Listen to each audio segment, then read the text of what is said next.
In one of the most monumental political implosions in American history, President Biden has dropped out of the 2024 presidential race.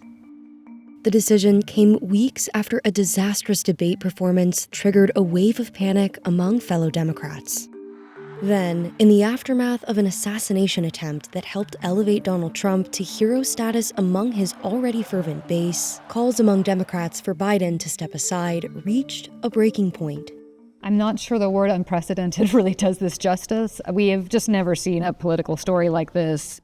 Several stark moments during Biden's debate showdown with Trump on June 27th brought his age and mental acuity into question, even among his staunchest supporters. Dealing with everything we have to do with, look, if we finally beat Medicare.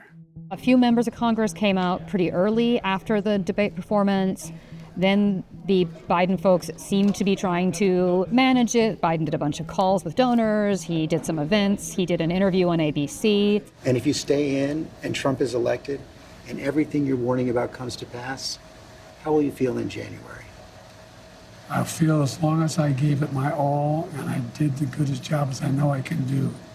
That's what this is about. The president's struggles continued in the weeks following the debate.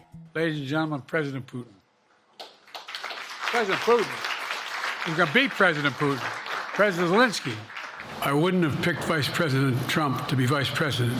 After the debate went so badly, he had no margin for error at those events. Democrats and voters who were already worried about him and saw those appearances just did not find them reassuring enough to go forward.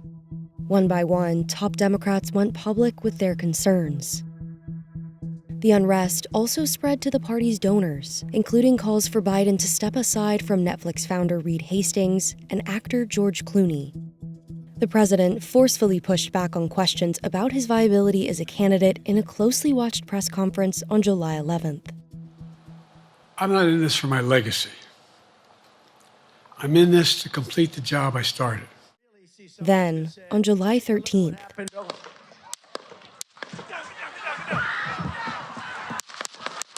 the assassination attempt on Donald Trump galvanized his supporters. An energized GOP unified around the former president at the Republican National Convention the following week. The contrast you saw was a very united Republican Party at a moment when the Democrats were very divided and struggling. Meanwhile, in Las Vegas, the president has been at many events, as we all know, and he just tested positive for COVID. Arriving in Delaware to self-isolate, Biden appeared to struggle to get into a car after disembarking from Air Force One. Democrat leaders, fearing steep losses in down-ballot congressional races, ramped up their efforts to oust Biden from the race. Senate Majority Leader Chuck Schumer and House Minority Leader Hakeem Jeffries pushed for Democratic officials to delay formally naming Biden as the party's nominee, people familiar with the matter told the Wall Street Journal. Representative Adam Schiff became one of the highest-profile Democrats to publicly call on Biden to bow out. Good afternoon.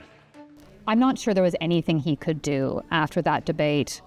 People were so shocked and scared, and the bottom just fell out very quickly on the money, and people couldn't unsee it.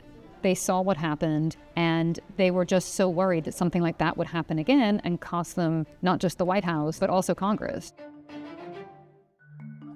Concerns about Biden's age and mental acuity are not new. They came up when he ran for president against Trump in 2019 at age 76.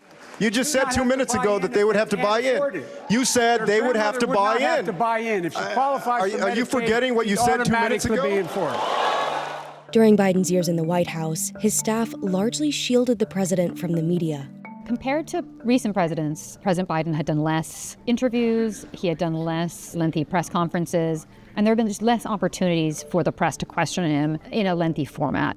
His age came under fresh scrutiny in February when the special counsel investigating Biden's handling of classified documents released a report in which he's described as a sympathetic, well-meaning elderly man with a poor memory. My memory is not good. My memory is fine. My memory, take a look at what I've done since I become president. None of you thought I could pass any of the things I got passed. Less than a month before the June 27th debate, the Wall Street Journal reported, based on dozens of interviews, that the president had shown signs of slipping. Democrats are looking not just at the presidency, but also whether they can hold the Senate and whether they could win back the House. The Republicans are very energized, they're very united, they're very clearly behind their candidate, and they're heading into the fall election season feeling really confident. And Democrats now have to go through a really tough thing. And maybe they come out the other side of that really unified, that they can get folks on board, that they can also be energized. But that's more of an open question right now.